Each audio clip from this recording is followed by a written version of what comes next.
Isa Al-Masih dikenal sebagai sosok nabi yang diagungkan dalam tradisi Islam dan disebutkan beberapa kali dalam Al-Quran. Dalam pandangan ini, Isa adalah seorang hamba Allah, nabi yang diberikan mukjizat besar, seperti menyembuhkan orang sakit, membangkitkan orang mati, dan berbicara ketika masih bayi. Ia lahir secara ajaib dari Maria, tanpa campur tangan seorang ayah, tetapi tidak dianggap sebagai anak Allah atau Tuhan itu sendiri. Dalam Islam, Isa adalah manusia yang dipilih Allah, tetapi bukan bagian dari keilahian Allah. Di sisi lain, dalam iman Kristen, Yesus Kristus adalah inti dari seluruh wahyu Allah.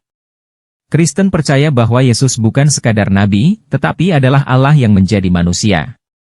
Alkitab menyatakan bahwa Yesus Kristus adalah Sang Firman yang menjadi daging, Yohanes 1 ayat 14, dan bahwa melaluinya, Allah menyatakan kasih-Nya kepada dunia, Yohanes 3 ayat 16.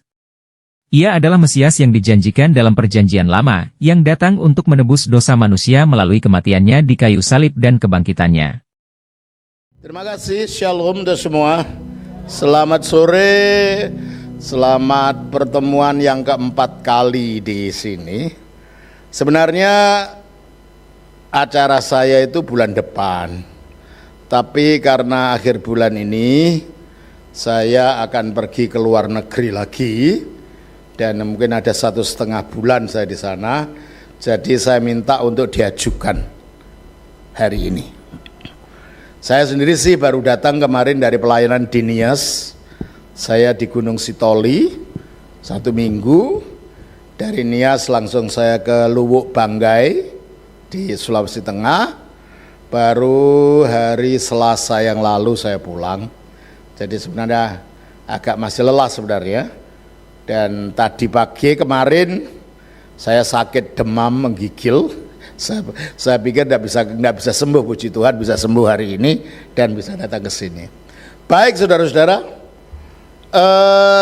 kita baru saja mendengar pengumuman dari pemerintah dari Departemen Agama, di mana perayaan yang menyangkut perayaan Kristen, umpamanya kenaikan yang tadinya kenaikan Isa Al-Masih, wafat Isa Al-Masih, secara benar digantikan dengan wafat Yesus Kristus. Saya sebenarnya sudah komplain sejak lama itu. Yang merayakan itu kan orang Kristen, dan orang Kristen menyebut dia kan bukan Isa Al-Masih. Kenapa hari rayanya harus menggunakan nama dari yang digunakan oleh orang agama lain? Ya kan? Ya, saya kira ini memang seharusnya sudah lama, itu seharusnya dari dulu mulainya dikatakan sebagai kenaikan Yesus Kristus, bukan kenaikan Isa Al-Masih. Sebab kalau kenaikan Isa Al-Masih dalam pemikiran Islam, dia tidak mati di salib, dia tidak bangkit, langsung diangkat begitu saja, dan itu bukan Yesus Kristus yang kita kenal, ya kan? Kalau kenaikan Yesus Kristus, memang dia mati dulu, dikubur, bangkit, 40 hari dia menampakkan diri pada murid-muridnya, baru naik ke surga, baru itu benar. Tapi kalau kisahnya Isa Al-Masih dalam Al-Quran kan tidak gitu. Dia tidak disalib, dia tidak bangkit, langsung diangkat gitu saja. Jadi siapa yang merayakan sosok seperti itu? Kan tidak ada. Orang Islam juga tidak merayakan, orang Kristen juga tidak merayakan. Akhirnya itu tidak kena siapa-siapa. Maka dengan nama perayaan kenaikan Yesus Kristus, tepat bahwa memang orang Kristen merayakan Yesus Kristus yang mati di salib, yang dikubur, yang bangkit, dan yang naik ke surga. Jadi kalau kita lihat ternyata sosok Isa Al-Masih di dalam Al-Quran itu bukan sosok Yesus Kristus yang ada di Alkitab. Nah, banyak orang mau memaksakan Isa Al-Masih ya Yesus Kristus. Dan banyak orang Kristen hanya manggut-manggut saja karena tidak tahu di mana bedanya, di mana samanya. Tapi mari kita melihat, kita dampingkan dua cerita ini. Cerita Isa Al-Masih yang ada dalam Al-Quran dan kisah Yesus Kristus yang ada dalam Alkitab, apakah ada kesamaannya? Kalau memang tidak sama, dua-duanya harus lega, rela mengatakan, ya memang Yesus Kristus dalam Alkitab itu bukan Isa Al-Masih dalam Al-Quran. Jangan dipaksakan.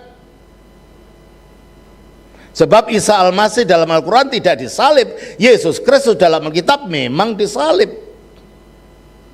Isa Al-Masih dalam Al-Quran itu bukan anak Allah. Yesus Kristus dalam Alkitab itu anak Allah. Dan banyak lagi. Nah, untuk itu supaya fair untuk dua-duanya, biarlah yang saudara Muslim mempercayai apa beritanya Al-Quran. Jangan dipaksa orang Kristen untuk mengikuti itu. Karena orang Kristen punya narasinya sendiri mengenai Yesus Kristus yang ada dalam Alkitab. Orientasi kita bukan ceritanya Alkitab, bukan ceritanya Al-Quran. Orientasi kita adalah ceritanya Alkitab. Itu kan fair kalau gitu. Kita orang Kristen masa disuruh percaya apa yang diberitakan Al-Quran? Bagi kita, ya Alkitab itulah sumber daripada cerita Yesus Kristus itu. Mari kita mulai dulu dengan nama. Nama di sosok ini dalam Al-Quran disebut sebagai Isa Al-Masih. Ya, disebut sebagai Isa Al-Masih. Orang Kristen Arab tidak pernah menyebut Yesus Kristus sebagai Isa Al-Masih. Orang Kristen Arab menyebutnya Yeshua Al-Masih, bukan Isa Al-Masih. Sebab Yesus adalah orang Yahudi. Dia bukan orang Arab pada waktu hidup di dunia ini. Dan tidak ada nama Arab yang bunyinya Isa. Sama tidak ada nama Jepang yang berbunyi Bambang. Ya kan? Nah kalau dipaksakan akhirnya ini orang lain. Makhluk dari mana itu? Nama asli daripada Yesus Kristus pada waktu dia hidup di dunia adalah Yosua. Dan ketika kekristenan ini berkembang, kebanyakan yang menjadi Kristen bukan orang Yahudi, tapi bangsa macam-macam. Yang pada abad pertama itu bahasa pergaulannya, bahasa internasionalnya adalah bahasa Yunani.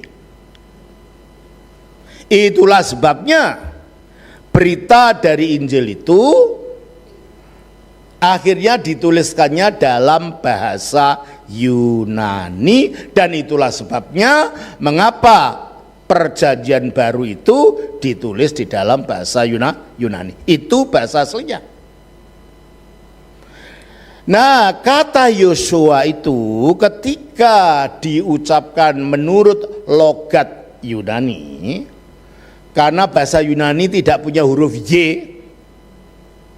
maka ditulis dengan huruf I. Dan nama Yunani laki-laki selalu di belakangnya ada S. Jadi nama Yosua diucapkan secara logat Yunani menjadi Isus.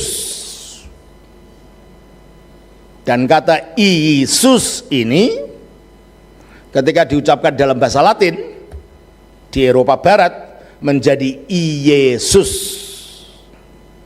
Dan dari kata Yesus inilah bahasa-bahasa Eropa Barat mengikuti.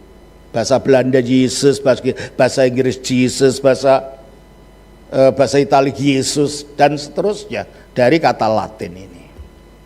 Nah, ketika kata Yunani Isa ini diterjemahkan ke dalam bahasa Syria, kata Yesus itu berbunyi Yashua, Yashu atau Iso. Iso itu untuk dialek Syria Barat. Dan orang-orang Syria Timur yang dikenal sebagai orang-orang Nestorian itu mengucapkannya sebagai Isa. Sama dengan bahasa Jawa. Bahasa Jawa daerah Jogja, Solo dan seterusnya ke timur Opo. Tapi bahasa Jawa dari Banyumas ke barat apa. Artinya sama, apa. Demikianlah nama Yesus itu diucapkan dengan dialek Syriat barat menjadi Iso, Syriat timur menjadi Isa. Jadi itu bukan nama aslinya Yesus juga, itu nama terjemahan di dalam konteks bahasa Syria. Dan itulah, nama itulah yang dilestarikan di dalam Al-Quran. Jadi Isanya Al-Quran itu ya bukan sosok asli kalau begitu, namanya saja nama terjemahan. Ya. Nah, Al-Masih. Saya tulis sebentar saudara. Agak terlalu jauh ini.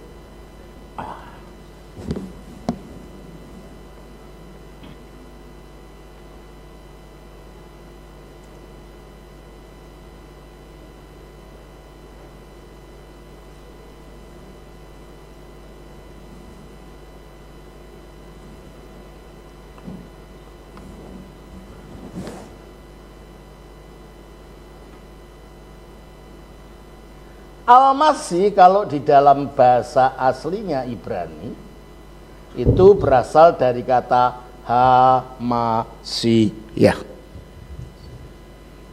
Dari kata Hamasiyah diucapkan bahasa Arab menjadi Al-Masih. Dan Hamasiyah itu artinya si orang yang diurapi itu. Di dalam perjanjian lama ada 3 jabatan memerlukan pengurapan, yang itu sudah saya jelaskan pada waktu pembicaraan saya dua minggu yang lalu ya. Apa yang diurapi itu? Imam, raja, dan nabi.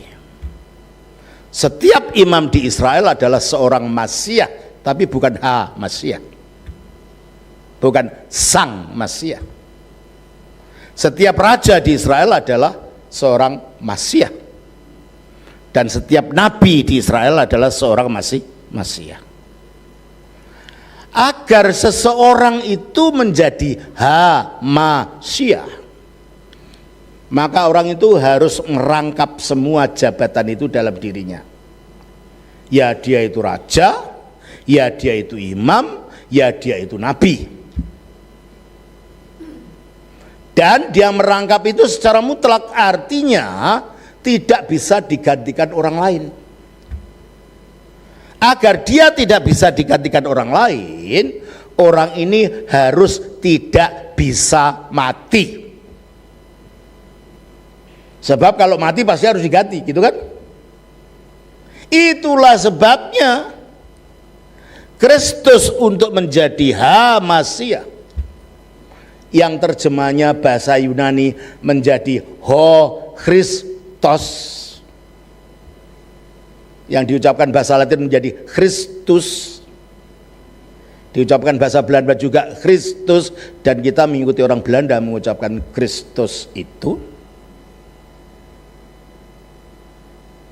Maka Kristus harus orang yang sudah tidak bisa mati. Itulah sebabnya dia harus bangkit dulu. Tanpa bangkit dan hidup selamanya, dia tidak mungkin menjadi Masiah. Untuk menjadi Masiah, Sang Kristus, the Anointed One, dia harus orang yang tidak bisa mati lagi.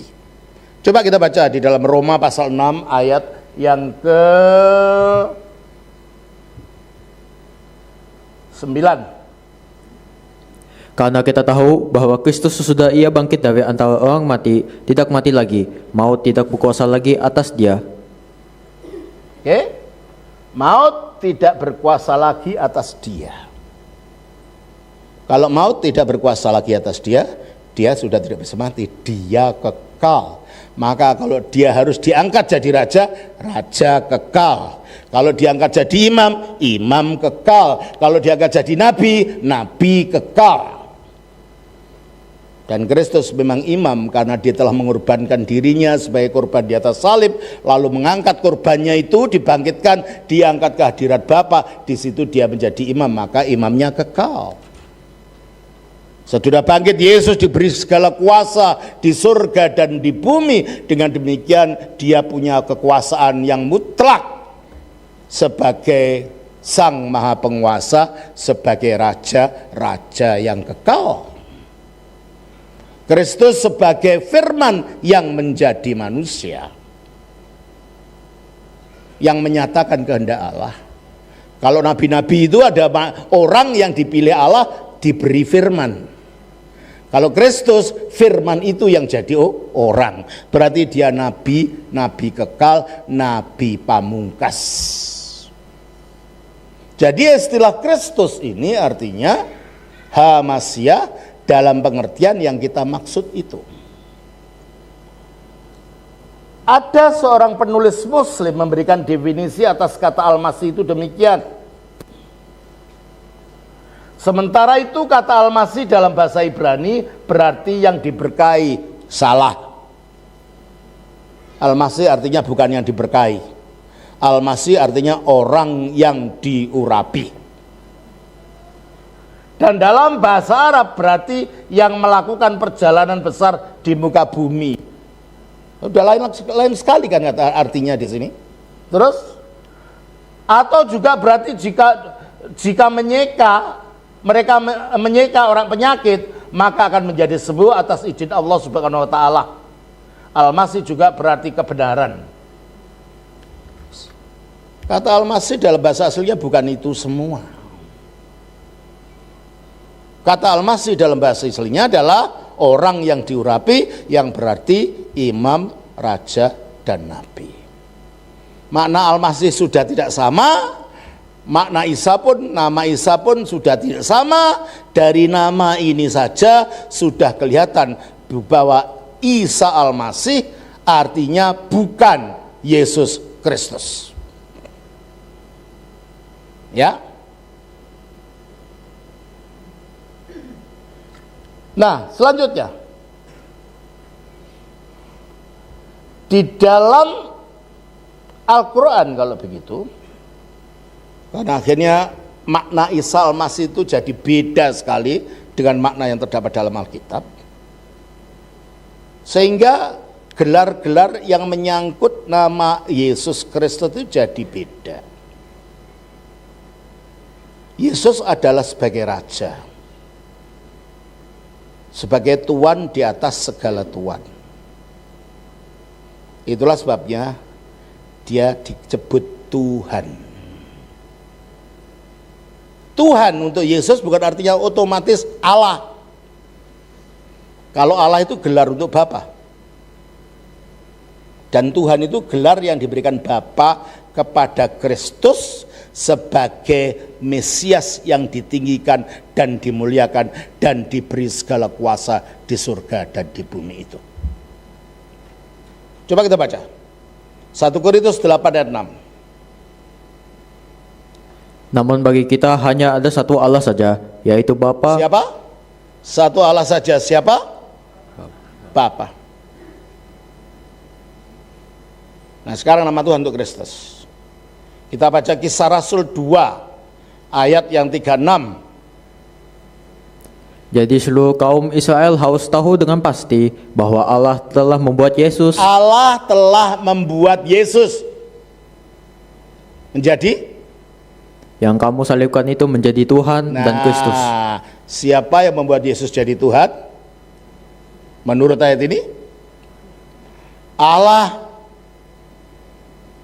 Menjadi Tuhan artinya apa? Menjadi penguasa yang diberi segala kuasa di surga dan di bumi. Oleh karena itu istilah Tuhan Yesus itu artinya bukan Allah Yesus. Istilah Tuhan Yesus artinya Sang Penguasa Yesus.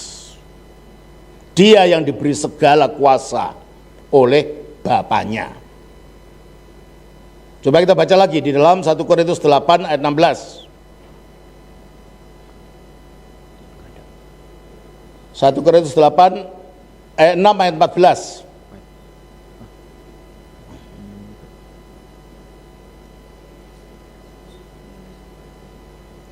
Ayat 14. Allah yang membangkitkan Tuhan akan membangkitkan kita. Allah yang membangkitkan Tuhan. Nah, kalau Tuhan dan Allah artinya sama, ayat ini membingungkan. Kok Allah membangkitkan Tuhan maksudnya apa? Allah maksudnya Bapa, Tuhan yang dibangkitkan maksudnya Yesus. Jadi gelar Tuhan untuk Yesus tidak otomatis artinya Allah, tapi artinya Mesias yang dimuliakan di sebelah kanan Bapa, yang diberi segala kuasa di surga dan di bumi. Itu artinya. Oleh karena itu ketika Quran mengkritik di dalam surah 5 atau Al-Maidah ayat 72 ya. Surah 5 surah Al-Maidah ayat 72 mengatakan begini.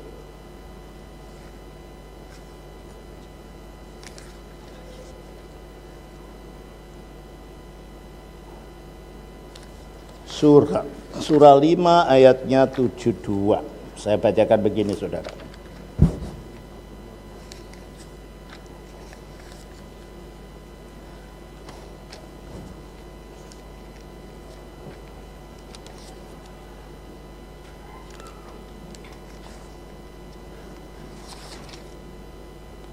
Sungguh telah kafir orang-orang yang berkata sesungguhnya Allah itu dialah Al-Masih putra Maryam.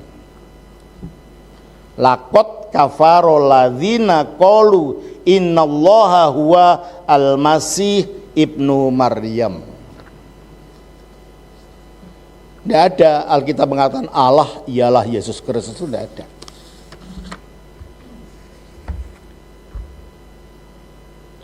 Yesus Tuhan ya. Karena Tuhan dan Allah artinya beda. Allah itu menunjuk Sang Bapa, Tuhan itu menunjuk gelar yang diberikan Allah Sang Bapa kepada Mesias Yesus Kristus ini ketika dia diangkat di sebelah kanannya, diberi segala kuasa di surga dan di bumi. Jadi sekali lagi,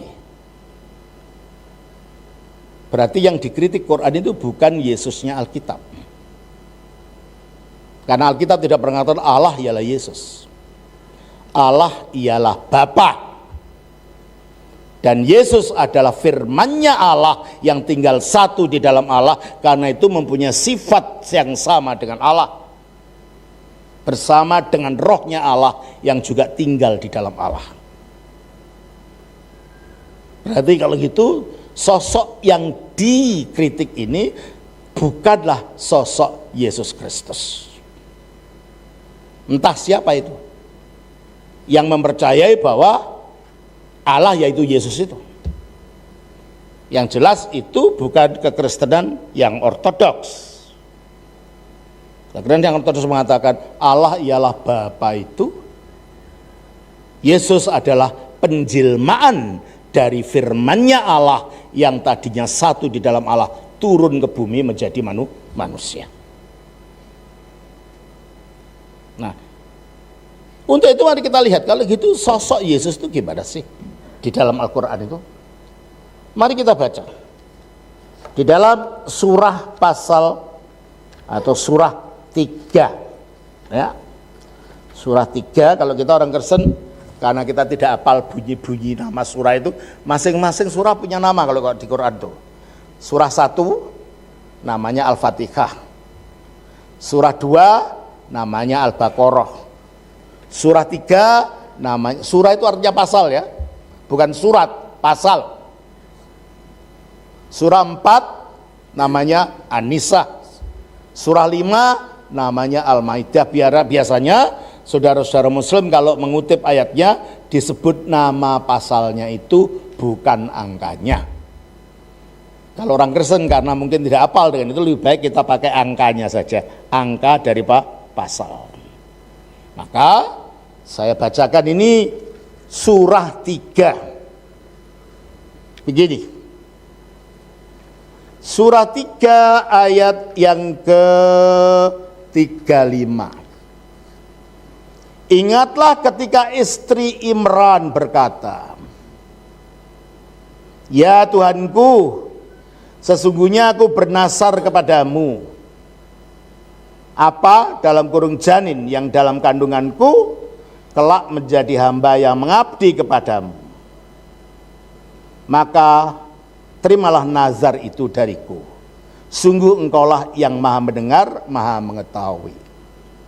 Maka ketika melahirkannya, istri Imran tadi, dia berkata, "Ya Tuhanku, aku telah melahirkan anak perempuan.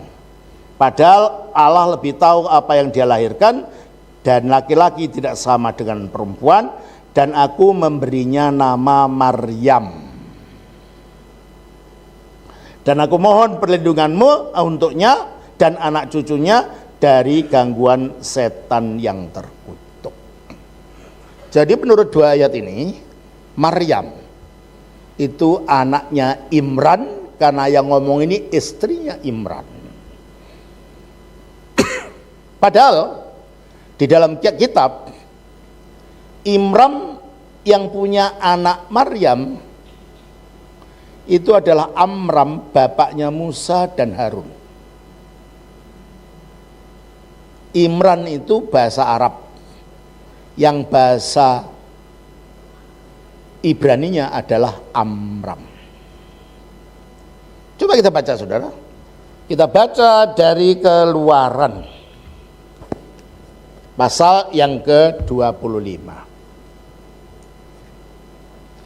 Keluaran pasal yang ke-25, yang ke-15 bukan 25.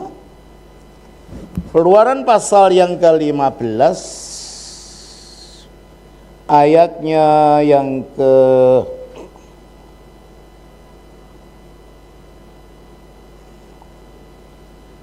19-20. Ketika kuda Firaun dengan keretanya dan orangnya yang berkuda telah masuk ke laut, maka Tuhan membuat air laut berbalik meliputi mereka. Tetapi orang Israel berjalan di tempat kering dari tengah-tengah laut. Lalu Miriam Nabiah itu saudara perempuan Harun. Miriam Nabiah itu saudara perempuan Harun. Dan Miriam di samping punya saudara perempuan, punya saudara Harun, ia juga punya saudara Musa. Coba kita baca di dalam Keluaran pasal yang ke-6. Di dalam Keluaran yang ke-6 ayatnya yang ke-19. Anak-anak Merari, Mahli dan Musi, itulah kaum-kaum. 6 ayat 19. Dan Amram mengambil Yokebehet. Dan Amram, lah itu ada kata Amram itu. Mengambil Yokebed. Terus saudara ayahnya menjadi istrinya, dan perempuan ini melahirkan Harun dan Musa baginya. Umur Amram 137 tahun. Berarti kalau Miriam itu saudaranya Harun, padahal Harun itu saudaranya Musa, anaknya Amram, dan menurut Quran Maryam itu anaknya Imran, yang adalah merupakan ucapan bahasa Arab untuk Amram. Pertanyaan kita, apakah kalau begitu tidak ada kekeliruan sejarah antara Maryam ibunya Yesus dengan Miriam saudara Harun? Jadi dari sisi keturunan sudah beda di sini. Menurut Al-Quran, Maryam itu anaknya Imran, saudaranya Harun. Kita baca di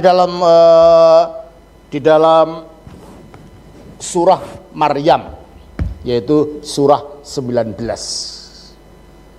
Dikatakan begini.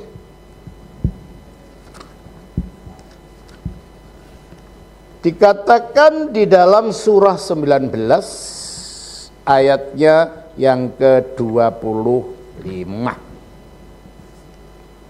Ya. 27. Kemudian dia, Maryam, membawa dia, yaitu bayi itu, kepada kaumnya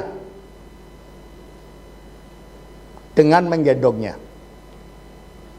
Mereka, yaitu kaumnya, berkata, "Wahai Maryam, sungguh engkau telah membawa sesuatu yang sangat mungkar.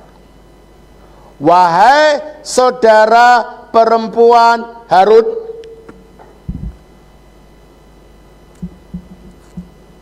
Jadi di dalam ayat ini Maryam dikatakan saudara perempuan Harun. Di dalam surah pasal 3 ayat 32 tadi, dia adalah anaknya Imran.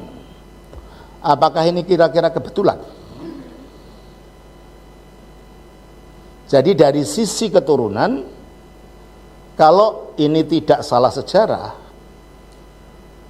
berarti ada kekeliruan. Maryam yang hidup 1500 tahun yang lalu sebagai saudara Harun disamakan dengan Maryam ibunya Yesus yang hidup pada abad ke-1. Dari sini saja kita melihat dari sisi keturunan antara Maryamnya Al-Quran, ibunya Isa, itu berbeda dengan Maryamnya Alkitab, ibunya Yesus, yang menurut tradisi Ortodoks nama orang tuanya adalah Yoakim dan Hana, bukan Amran, bukan Imran. Di dalam tradisi gereja Ortodoks, nama orang tua dari Maria ini adalah Yoakim dan ibunya adalah Hana. Berarti kalau gitu memang Isa adalah sosok yang berbeda dari Yesus Kristus karena merupakan dari keturunan orang yang berbeda. Jelas ya? Nah, kembali kepada surah pasal yang ke-3 tadi. Ya. Di dalam surah 3 dikatakan bahwa ayat 37, maka dia, Allah, menerimanya dengan penerimaan yang baik, membesarkannya dengan pertumbuhan yang baik, dan menyerahkan pemeliharaannya kepada Zakaria. Dalam Alkitab tidak ada Maryam dipelihara oleh Zakaria itu. Tapi itu ada dalam Injil Apokrifa, namanya Injil Proto Evangelium Yakobus. Kisah ini ada. Berarti kalau itu sumber cerita ini bukan dari Alkitab. Sumber cerita ini paralel dengan yang ada di dalam Injil Apokrifa Proto Evangelium Yakobus. Makanya kita tidak mengenali cerita ini di dalam Alkitab, karena di dalam Alkitab memang tidak ada. Ya. Setiap kali Zakaria masuk menemuinya di mihrab. Mihrab itu kamar khusus untuk ibadah. Dia berkata, "Wahai Maryam, dari mana ini engkau peroleh?" Maryam menjawab, "Itu dari Allah. Sesungguhnya Allah memberi rezeki kepada siapa yang Dia kehendaki tanpa perhitungan." Di dalam kitab Injil Apokrifa Evangelium Yakobus memang ada ceritanya. Setiap hari Maryam dikirimi buah-buahan oleh malaikat Gabriel.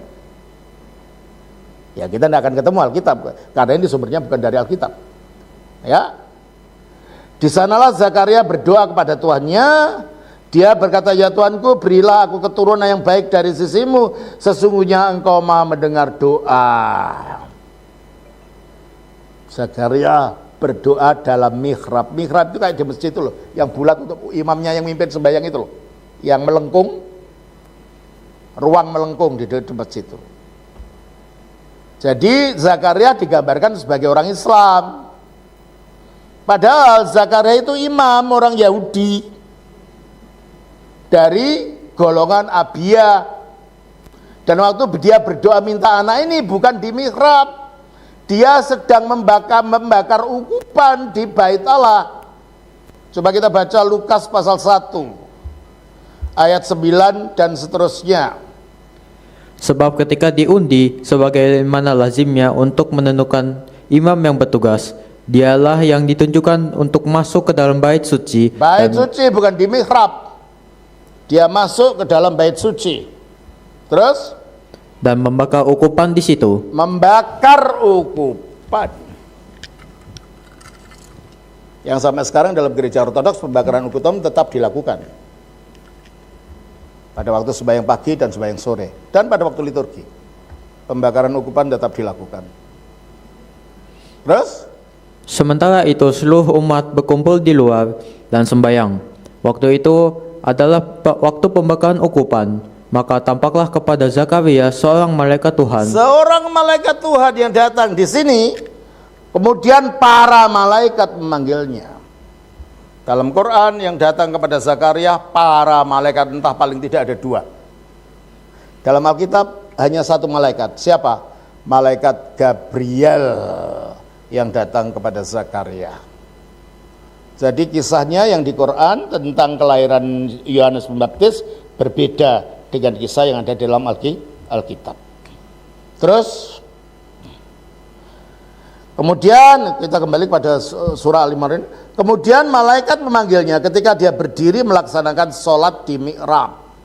Dia bukan sedang sholat, dia sedang membakar ukupan. Kalau menurut Alkitab. Allah menyampaikan kabar gembira kepadamu dengan kelahiran Yahya. Maksudnya Yohanes Pembaptis. Yang membenarkan sebuah kalimat dari Allah. Panutan, berkemampuan, menahan diri, dan seorang nabi di antara orang saleh. Dia, Zakaria berkata, ya Tuhanku, bagaimana aku bisa mendapat anak, sedang aku sudah sangat tua dan istriku pun mandul. Yang istrinya nggak disebutkan namanya, kita tahu itu adalah Elisabeth, ya, di dalam Alkitab. Allah berfirman, demikianlah Allah berbuat apa yang Dia kehendaki. Dia atau Zakaria berkata, ya Tuhanku, berilah aku suatu tanda. Allah berfirman, tanda bagimu adalah bahwa engkau tidak berbicara dengan manusia selama 3 hari kecuali dengan isyarat. Kalau di Alkitab, kamu tidak dapat bicara jadi bisu sampai anak itulah lahir. Bukan tidak bicara secara sengaja selama 3 hari. Berarti ini cerita yang berbeda antara dalam kisahnya Zakaria dengan kisah dalam Alkitab itu, ya. Terus akhirnya, dan ingatlah ketika para malaikat berkata, wahai Maryam, sesungguhnya Allah telah memilihmu, menyucikanmu dan melebihkanmu di atas segala perempuan di seluruh alam. Wahai Maryam, taatilah Tuhanmu, sujud dan rukuklah bersama orang-orang yang rukuk. Ayat 45. Ingatlah ketika para malaikat berkata, wahai Maryam, sesungguhnya Allah memberitakan berita gembira, menyampaikan kabar gembira kepadamu dengan sebuah kalimat darinya, yaitu dalam kurung ini, yaitu seorang putra, sebenarnya bahasa aslinya tidak ada, namanya Al-Masih Isa putra Maryam, seorang terkemuka di dunia dan di akhirat, termasuk orang-orang yang didekatkannya. Dalam Alkitab ceritanya beda. Yang datang bukan para malaikat, yang datang malaikat Jibril seorang. Lukas 1 ayat 26. Dan yang diomongkan malaikat Jibril dengan Maryam, Maryamnya Alkitab, berbeda yang diomongkan para malaikat kepada Maryamnya Al-Quran ini. Coba kita di dalam Lukas 1 ayat 26. Dalam bulan yang ke-6, Allah menyuruh malaikat Gabriel pergi ke sebuah kota di Galilea bernama Nazaret, kepada seorang perawan yang bertunangan dengan seorang bernama Yusuf dari keluarga Daud. Nama perawan itu Al-Quran Maria. tidak mengenal sosok Yusuf sebagai tunangannya Maria, sebagaimana dalam Alkitab. Maryam selalu sendirian, tidak ada Yusuf di situ. Terus Ketika malaikat itu masuk ke rumah Maria, ia berkata, "Salam, hai engkau yang dikaruniai Tuhan. Tuhan menyertai engkau." Terus? Maria terkejut mendengar perkataan itu, lalu bertanya di dalam hatinya, "Apakah arti salam itu?" Kata malaikat itu kepadanya, "Jangan takut, hai Maria, sebab engkau beroleh kasih karunia di hadapan Allah." kata-kata ini tidak ada di Al-Quran. Jangan takut hai Maria, engkau telah mendapat kasih karunia dari Allah. Terus Sesungguhnya engkau akan mengandung dan akan melahirkan seorang anak-anak laki-laki, dan hendak engkau menamai dia Yesus. Ia akan menjadi besar dan akan disebut anak Allah yang maha tinggi. tidak ada, karena Al-Quran menyangkal Yesus anak Allah. Tapi padahal dalam Alkitab ketika malaikat datang kepada Maria mengatakan, engkau hendak menamai dia anak Allah, dia akan dinamai anak Allah. Terus Dan Tuhan Allah akan mengaruniakan kepadanya tahta Daud bapa leluhurnya, dan ia akan menjadi raja atas kaum keturunan Yakub sampai selama-lamanya, dan kerajaannya tidak akan berkesudahan. itulah dia diangkat jadi Tuhan, itu diangkat sebagai sang penguasa, sebagai Raja Mesias. Di sini nggak ada itu sama sekali dalam kisah dalam Al-Quran itu. Jadi memang beda yang diberitakan. Ya, terus Kata Maria kepada malaikat itu, "Bagaimana hal itu mungkin terjadi? Karena aku belum bersuami." nah, di dalam sini di Quran dikatakan, dan dia berbicara dengan manusia, maksudnya bayi itu waktu dalam buayan dan ketika sudah dewasa. Jadi menurut Al-Quran, Isa itu sudah bisa bicara waktu lahir langsung, dan sudah bisa bicara ketika di dalam buayan ibunya. Dan cerita semacam itu tidak ada dalam Alkitab. Yesus lahir sebagai bayi normal, bukan bayi yang sudah bisa bicara waktu bayi. Ya. Dan Maryam berkata, "Ya Tuhanku, bagaimana mungkin aku akan mempunyai anak padahal tidak ada seorang laki pun yang menyentuhku?" Ini ada paralelnya tadi kan, bagaimana itu terjadi, aku belum mengenal pria. Dan Allah berfirman, demikianlah Allah menciptakan apa yang dikehendaki, apabila dia hendak menetapkan sesuatu, dia hanya berkata kepadamu, jadilah, maka jadilah sesuatu. Dalam Alkitab tidak, Roh Kudus akan turun ke atas kamu, dan kuasa yang maha tinggi yang akan menaungi kamu. Jadi beda proses terjadinya bayi Yesus dengan bayi Isa, anaknya Maryam di dalam Al-Quran. Terus, dan dia Allah mengajarkan kepada Isa kitab, hikmat, Taurat, dan Injil. Ini pun beda. Dalam konsep Al-Quran, kepada Isa diberi kitab namanya Injil yang turun dari langit. Dan itu diberikannya waktu dia masih bayi. Nanti kita lihat dalam ayat lainnya. Bagi kita, Injil itu bukan kitab. Injil ya Yesus Kristus itu. Karena Yesus Kristus adalah firman yang jadi manusia. Berita tentang penyalipannya yang mengalahkan dosa, kematiannya yang mengalahkan iblis, kebangkitannya yang mengalahkan kematian, itulah Injil. Oleh karena itu kata Injil itu adalah bentuk bahasa Arab yang diambil dari bahasa Ethiopia, Wangel. Dan Wangel itu sendiri berasal dari kata Yunani evangelion. Dan evangelion itu artinya berita sukacita. Bukan kitab sukacita, berita. Makanya awalnya Injil kita ini wujudnya adalah ajaran lisan yang diberitakan oleh para rasul. Baru kemudian dituliskan. Jadi di dalam zamannya Yesus dan para rasulnya tidak ada kitab yang namanya Injil diturunkan dari surga diberikan kepada Yesus, sebab Yesus itu sendiri adalah Injil. Itulah sebabnya di sini kita melihat sosok yang berbeda yang diberitakan di dalam Al-Quran ini. Dan sebagai rasul kepada Bani Israel, para polemikus Muslim mengatakan kalau gitu Nabi Isa itu hanya untuk orang Israel saja. Dengan mengutip Matius 10 ayat 5 dan 6. Kedua-belas murid itu diutus oleh Yesus dan ia berpesan kepada mereka, janganlah kamu menyimpang ke jalan bangsa yang lain atau masuk ke dalam kota orang Samaria, melainkan pergilah kepada domba-domba yang hilang dari umat Israel. Ya, jadi ini yang dipakai. Yesus mengatakan jangan kamu datang ke bangsa-bangsa lain atau ke orang Samaria, tetapi pergilah kepada domba-domba yang sesat di antara orang Israel.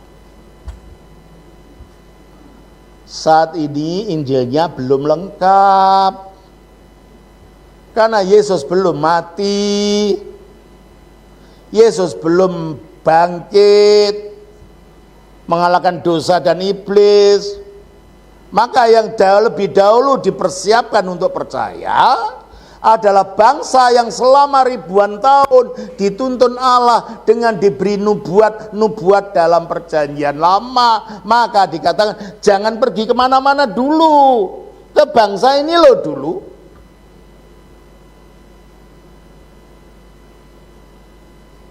Kita baca juga di dalam Matius 15 ayat 24. Matius 15 ayat 24. Jawab Yesus, aku diutus hanya kepada domba-domba yang hilang dari umat Israel. Nah ini dicomot begitu saja. Ini kan konteksnya wanita Kanaan yang anaknya kesurupan setan.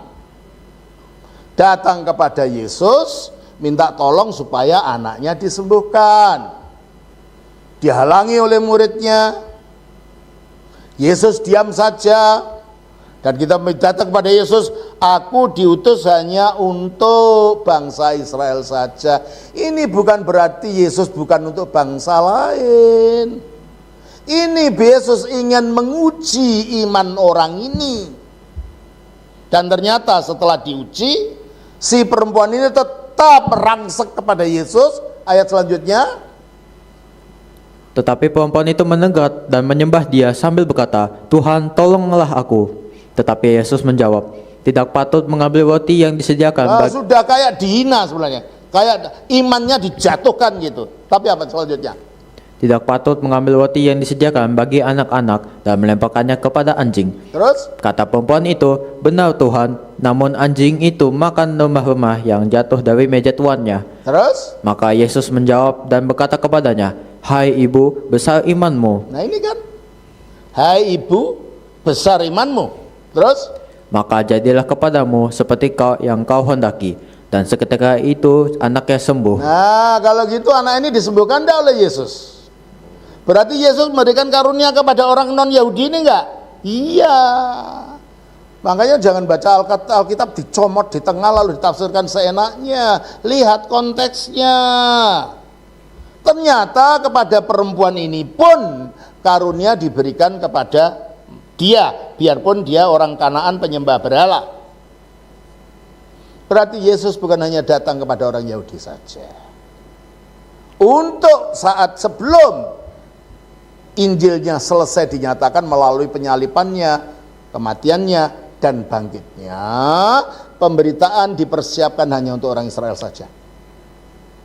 Tapi setelah dia selesai dan bangkit dari antara orang mati, pemberitaan diberitakan kepada semua bangsa. Matius 28 ayat 19. Karena itu pergilah, jadikanlah semua bangsa muridku. Nah ini karena Injilnya sudah selesai.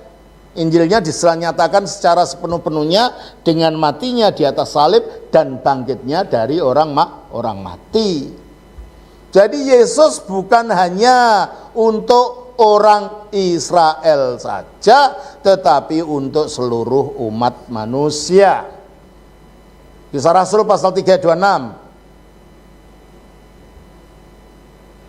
Dan bagi kamulah pertama-tama Allah membangkitkan hambanya dan mengutusnya kepada kamu. Bagi kamulah pertama-tama, hei orang Israel, Allah mengutus siapa? Hambanya. Terus? Dan mengutusnya kepada kamu, supaya ia memberkati kamu dengan memimpin kamu masing-masing kembali dari segala Jadi pertama-tama kejahatanmu. memang untuk orang Israel.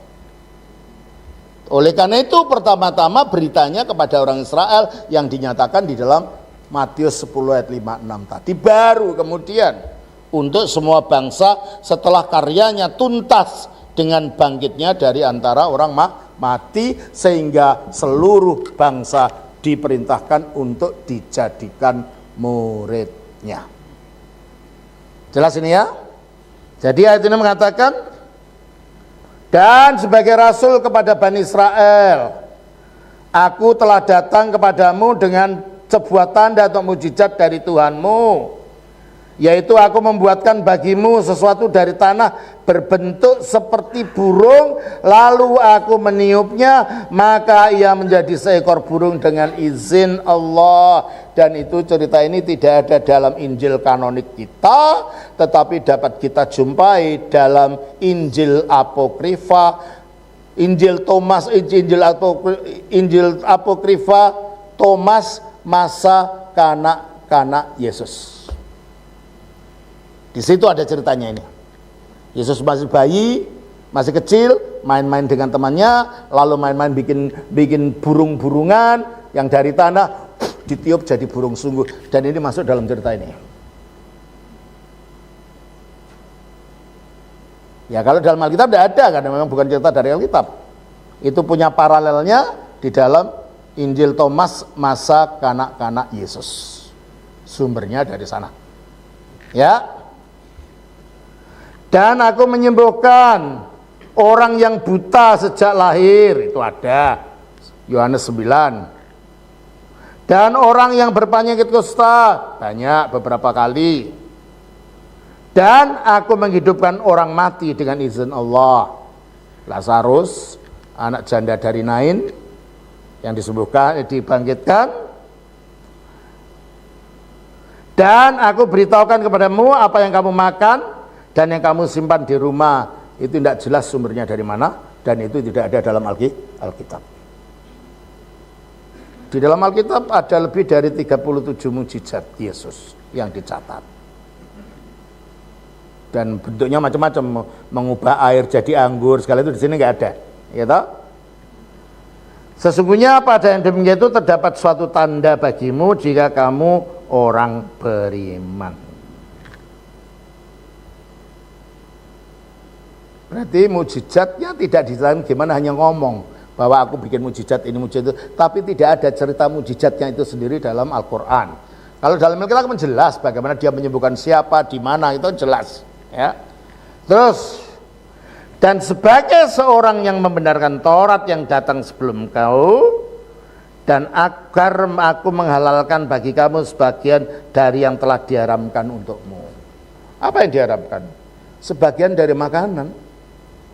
Imamat 11 itu kan ada makanan haram halal. Tapi baca Markus pasal yang ke-7 ayatnya 19-20.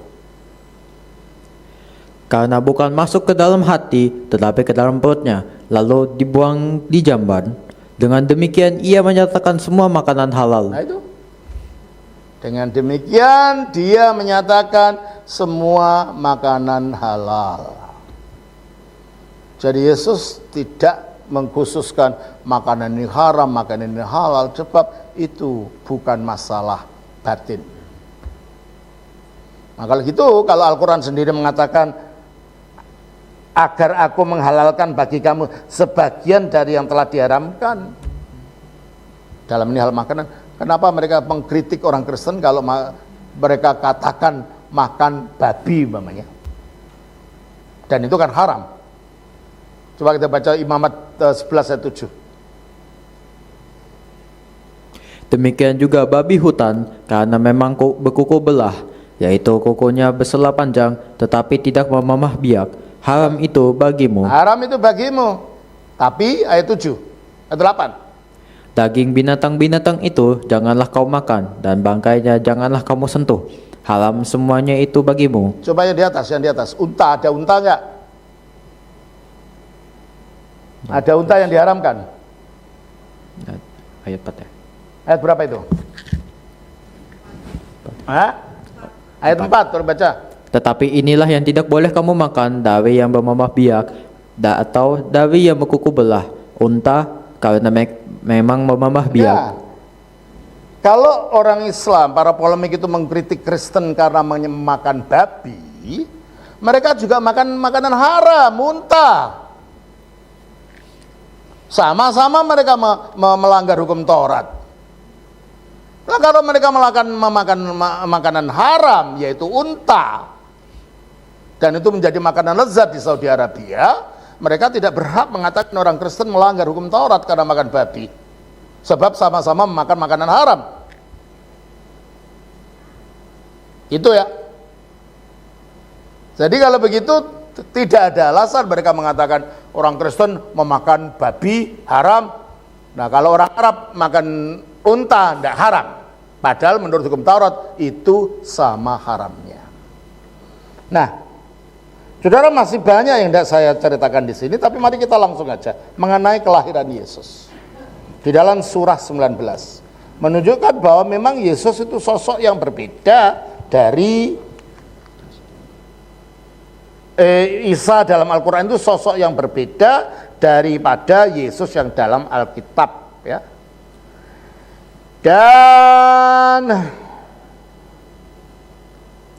Dan ceritakanlah kisah Maryam di dalam kitab, ketika ia mengasingkan diri dari keluarganya ke suatu tempat di sebelah timur. Sebelah timur itu di mana? Kok Allah tidak tahu di mana tempatnya? Kok hanya sebelah timur gitu aja?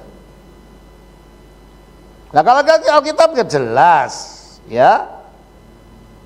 Ketika Gabriel datang pada Maryam, Maryam sedang di mana? Di Nazaret, bukan di sebelah timur. Ya. Lalu dia memasang tabir dari mereka, lalu kami mengutus roh kami kepadanya, maka dia menampakkan diri di hadapannya dalam bentuk manusia yang sempurna. Dan Maryam berkata, sungguh aku berlindung kepada Tuhan yang Maha Pengasih terhadapmu jika engkau orang yang benar. Dia, yaitu Jibril, berkata, sesungguhnya aku hanyalah utusan Tuhanmu untuk menyampaikan anugerah kepadamu, seorang anak laki-laki yang suci. Nggak tahu tempatnya di mana ini terjadinya. Menurut Alkitab terjadinya di desanya Maria di Nazaret. Al-Quran tidak tahu ini di mana terjadinya, tidak memberitahu di mana ini kejadiannya. Hanya di sebelah timur. Di sebelah timur bisa di Jepang dong, aku itu.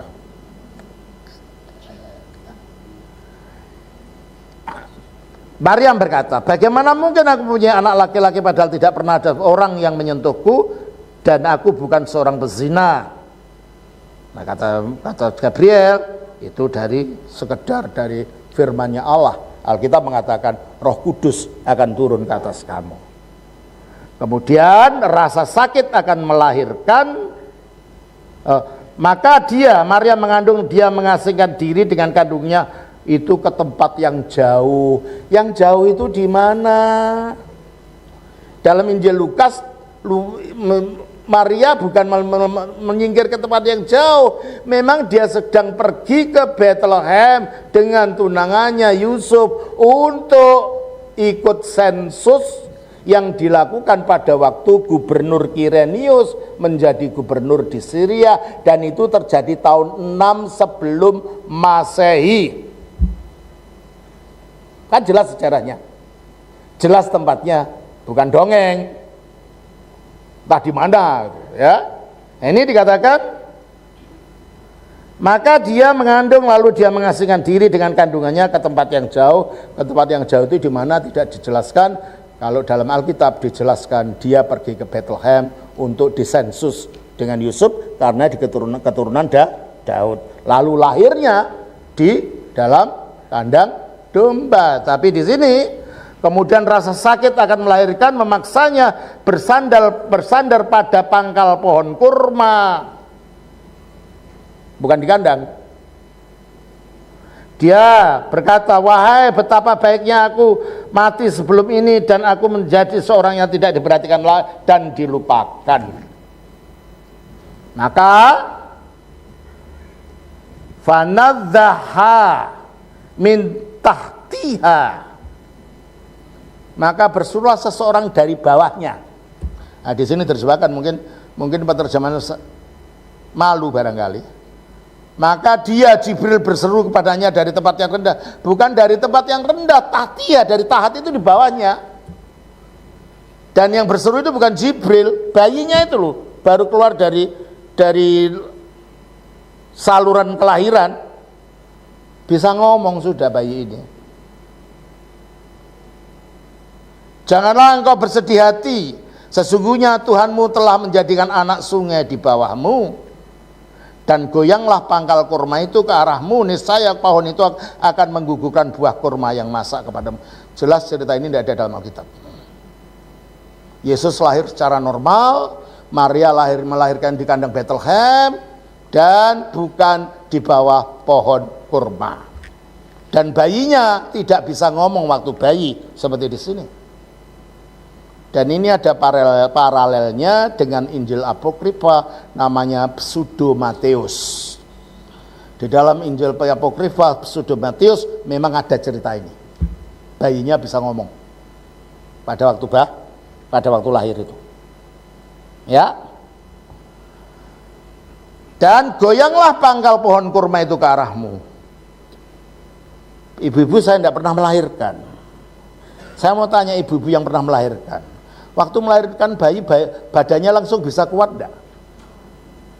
Kira-kira bisa menggoyangkan pohon kurma yang gedenya sebesar pohon kelapa enggak?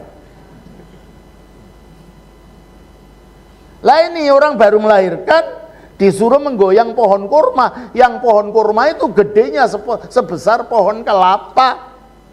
Goyanglah pangkal kurma itu arahmu, niscaya pohon itu akan menggugurkan buah kurma yang masak kepadanya. Orang sehat saja pakai apa toh? Pakai penggalah ya untuk mengambil. Ini masa orang baru melahirkan bisa menggoyangkan pohon kurma. Dan maka minum dan bersenanglah hatimu. Jika engkau melihat seorang, maka katakanlah, sesungguhnya aku telah bernazar berpuasa, dan seterusnya. Jadi kalau begitu kita melihat memang Isa yang diceritakan dalam Al-Quran itu bukan Yesus Kristus yang diceritakan dalam Alkitab. Ceritanya kelahirannya aja beda, konteks kelahiran ceritanya aja beda, nenek moyangnya saja beda. Bagaimana ini menjadi sosok yang sama? Maka kalau mereka mengatakan bahwa Isa tidak salib, ya memang Isa tidak disalib kalau Yesus disalib. Isa tidak bangkit, ya silakan aja Isamu tidak bangkit kalau Yesus bangkit. Isa bukan anak Allah, silakan saja Isa bukan Allah, tetapi Yesus Kristus anak Allah. Sebab Isa menurut Al-Quran itu tidak sama dan berbeda dengan Yesus menurut Alkitab. Dan orientasi kita bukan kisah Isa, yang kita percaya bukan Isa, yang kita percaya adalah Yesus Kristus, anak Allah, penjelmaan dari firman Allah ke dalam dunia ini. Oleh karena itu saudara, sekarang jangan merasa minder lagi. Ya sudah bangkit, dan kita berusaha membela. Lalu pemerintah saja sudah mengakui kok Isa itu bukan Yesus, maka diganti sekarang Isa menjadi Yesus. Dan wafat Yesus diakui, kelahiran Yesus diakui, dan kebangkitan Yesus, kenaikan Yesus diakui, sehingga dengan demikian makin jelas kepada kita bahwa Isanya Al-Quran memang bukan Yesusnya Alkitab. Duanya adalah sosok yang berbeda. Marilah kita setuju untuk berbeda, jangan paksakan. bahwa Isanya Al-Quran itu harus, Yesusnya Alkitab. Oh, kitabnya aja beda, ceritanya aja beda. Kenapa harus dipaksakan? Marilah kita setuju untuk memang kita berbeda. Kita orang Kristen itu bukan orang Islam itu bukan Kristen, Alkitab itu bukan Al-Quran, Al-Quran bukan Alkitab, dan Isa itu bukan Yesus, Yesus itu bukan Isa, karena kisahnya beda sama sekali dari sisi kelahiran, dari sisi situasinya. Saya kira itu saudara, jadi saudara harus makin kokoh pada akhirnya sampai pada saatnya kebenaran itu dinyatakan. Pemerintah mengakui bahwa Yesus memang wafat, bahwa Yesus memang naik ke surga setelah wafatnya itu. Kiranya Tuhan memberkati. Yesus Kristus adalah inti dari iman Kristen. Namanya bukan sekadar gelar, tetapi menggambarkan misi ilahi yang unik. Yesus, dari kata Yunani Yesus yang berasal dari Ibrani Yeshua, berarti Tuhan adalah keselamatan, sedangkan Kristus, dari kata Yunani Christos, yang berarti, yang diurapi, menunjukkan bahwa ia adalah Mesias yang dijanjikan oleh Allah dalam perjanjian lama. Dalam Alkitab, Yesus Kristus bukan hanya seorang nabi, tetapi juga anak Allah yang menjadi manusia, sang penebus dosa dunia, dan Raja yang kekal. Yesus Kristus lahir dari perawan Maria oleh kuasa Roh Kudus, seperti yang dinubuatkan dalam kitab Nabi Yesaya, sesungguhnya, seorang perawan akan mengandung dan melahirkan seorang anak laki-laki, dan ia akan menamakan dia Immanuel, Yesaya 7 ayat 14. Nama, Immanuel, berarti, Allah menyertai kita, yang menunjukkan bahwa dalam pribadi Yesus, Allah hadir secara langsung di dunia. Yesus Kristus datang untuk memenuhi nubuat-nubuat perjanjian lama, menyatakan kasih Allah kepada umat manusia, dan membawa keselamatan melalui pengorbanannya di kayu salib. Di dalam Alkitab, Yesus secara konsisten menyatakan keilahiannya. Ia berkata, Aku dan Bapa adalah satu, Yohanes 10 ayat 30, dan, barang siapa telah melihat aku, ia telah melihat Bapa, Yohanes 14 ayat 9. Hal ini membedakan Yesus Kristus dari Isa Al-Masih dalam Al-Quran, yang dipandang sebagai nabi besar tetapi tidak dianggap sebagai anak Allah atau bagian dari keilahian. Dalam Kristen, Yesus Kristus adalah firman Allah yang menjadi manusia, Yohanes 1 ayat 1 dan 14, dan satu-satunya jalan kepada Bapa, akulah jalan, kebenaran, dan hidup. Tidak ada seorang pun yang datang kepada Bapa, kalau tidak melalui aku, Yohanes 14 ayat 6. Perbedaan terbesar antara Yesus Kristus dalam Alkitab dan Isa Al-Masih dalam Al-Quran terletak pada karya keselamatannya. Alkitab mengajarkan bahwa Yesus Kristus mati di kayu salib untuk menebus dosa umat manusia, sebagaimana tertulis, karena begitu besar kasih Allah akan dunia ini, sehingga ia telah mengaruniakan anaknya yang tunggal, supaya setiap orang yang percaya kepadanya tidak binasa, melainkan beroleh hidup yang kekal, Yohanes 3 ayat 16. Kebangkitannya dari kematian adalah bukti kemenangannya atas dosa dan maut, serta penggenapan rencana keselamatan Allah. Sebaliknya, dalam Islam, Isa Al-Masih tidak dianggap mati di salib, melainkan diangkat langsung ke surga. Menurut tradisi Islam, Isa adalah nabi yang dihormati, tetapi tidak memiliki peran sebagai juru selamat. Ini sangat kontras dengan inti iman Kristen, yang menempatkan salib dan kebangkitan Yesus sebagai pusat keselamatan dan penebusan.